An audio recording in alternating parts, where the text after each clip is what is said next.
But here's something most people miss. Your inner narrator doesn't only influence the thoughts you have. It shapes the way you perceive the world in real time. Imagine two people walking down the same busy street. One has a narrator that says, "People are dangerous. You can't trust anyone." The other's narrator says, "People are generally kind, and I can handle whatever comes." They see the same faces, the same movements, the same sounds. But the first person notices the man who looks impatient, the raised voice, the car that stops too suddenly. The second notices the smile from the shop owner, the playful child holding their mother's hand, the stranger who opens the door. It's not that the world is different for them. It's that their narrator edits the footage before it ever reaches their conscious mind. Now think about what this means for your opportunities, relationships, and ambitions. If your narrator's default tone is cynical, every compliment becomes a manipulation. Every chance an obvious trap, every silence a rejection. On the other hand, if your narrator is trained to look for opportunity, it will highlight the details that suggest growth, potential, and connection. Wow. Your brain can only consciously process a fraction of the sensory input it receives. The narrator decides what makes the cut. This is why two people can go through the same setback and emerge with completely different stories. One says that proved I was never good enough. The other says that taught me exactly what I needed to improve. Same event, different narrator, completely different future. And when we talk about changing your life, this is where the true leverage is, not in controlling the world, but in mastering the voice that tells you what the world means. Let's go deeper into the science of how this works. The hippocampus, the part of your brain involved in memory and spatial navigation, works closely with the amygdala, which processes emotional responses. When you experience something, these two structures help decide how it's stored, not just as a fact, but with an emotional label. Your narrator uses these labeled memories as raw material. This is why a single failure in public speaking years ago can make you feel nervous before every presentation, even if you've gotten better. Your brain isn't replaying the event objectively. It's replaying it with the emotional soundtrack your narrator attached to it. Studies on memory reconsolidation show that recalling a memory briefly opens it for editing before it's stored again. This means that every time your narrator tells the story of your past, it has the power to slightly change it.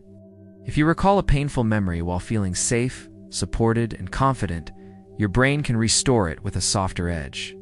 Over time, this changes not only how you remember the past, but also how you predict the future. But let's step out of the lab for a moment and into your daily life. Picture yourself sitting in a cafe, working on an important project. Your phone buzzes, a message from someone you care about, but it's short and a little colder than usual. In seconds, your narrator jumps in. They're upset with you. You must have done something wrong. Your body reacts. Tension in your shoulders, a subtle knot in your stomach. You reread the message. Imagine conversations that never happened. An hour passes, and your focus is gone. Now imagine a different narrator. They're probably busy. It has nothing to do with you.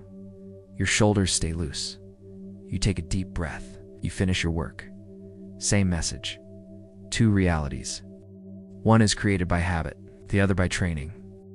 And here is something fascinating. You can deliberately train your narrator the same way you detrain a muscle.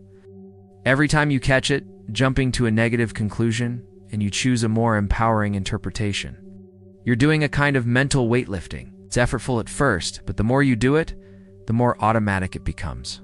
This is neuroplasticity in action, the rewiring of your brain based on repeated experience. To make this practical, consider this exercise. For 1 week, carry a small notebook or use a note app on your phone. Every time you notice your inner narrator speaking, jot down what it says and the situation you're in. At the end of the day, review your notes. Ask yourself, if I were narrating this moment as the most supportive, empowering version of me, what would I have said instead? Then rewrite each line. This practice does two things.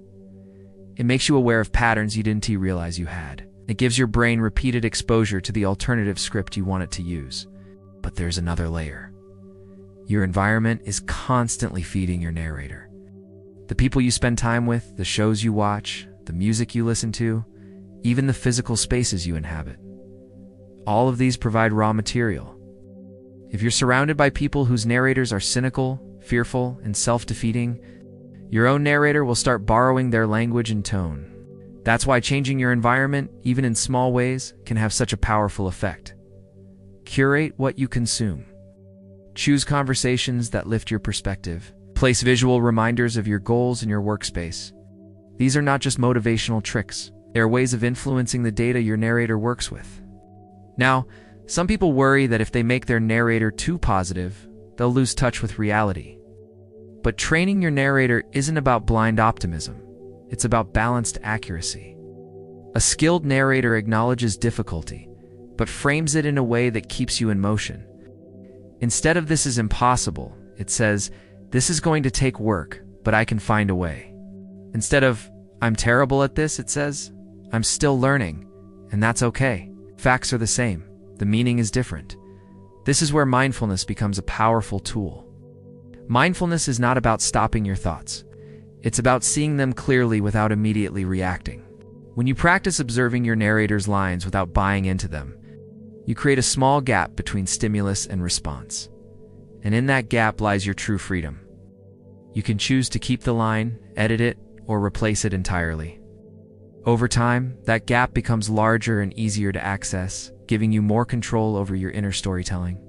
Even your body posture can influence your narrator. Amy Cuddy's research on power posing, despite some controversy, points to a simple truth. The body and mind are in constant conversation.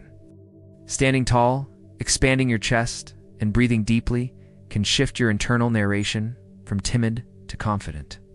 The narrator takes cues from your physical state. That's why rituals matter. The way you start your morning, the clothes you choose, the music you play.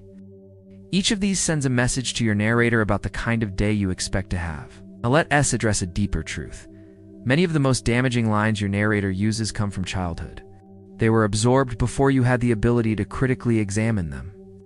They've been running in the background for so long, they feel like your own voice, but they're not. They're recordings, and recordings can be overwritten. This is where emotional intensity plays a role. The brain pays special attention to experiences charged with strong emotion, whether positive or negative. To rewrite a deeply ingrained line, you need to pair the new version with an experience that feels emotionally real. That's why immersive visualization is so effective. When you vividly imagine yourself succeeding, feeling proud, or handling a challenge with grace, your brain lights up as if it's happening. Repeat this often enough, and your narrator begins to borrow lines from that imagined reality. Ultimately, mastering your inner narrator is about taking authorship of your life. Can't control every plot twist, can't predict every character that will walk into your story. But you can decide the tone, the pace, and the perspective of the telling. And that changes everything. From this moment on, every sentence you think is either reinforcing the old narrative or building the new one. Every choice to challenge a line, every moment you pause before reacting, every act of consciously reframing, these are edits to the script. So I'll leave you with this. If your life is the novel, and your narrator is the author, what kind of story will you allow to be told from today forward? Will it be the recycled plotline of old fears and borrowed doubts, or a fresh narrative that reflects the truth of who you're becoming? The voice is still speaking. The pen is still in motion. And you, whether you realize it yet or not, are the one holding it.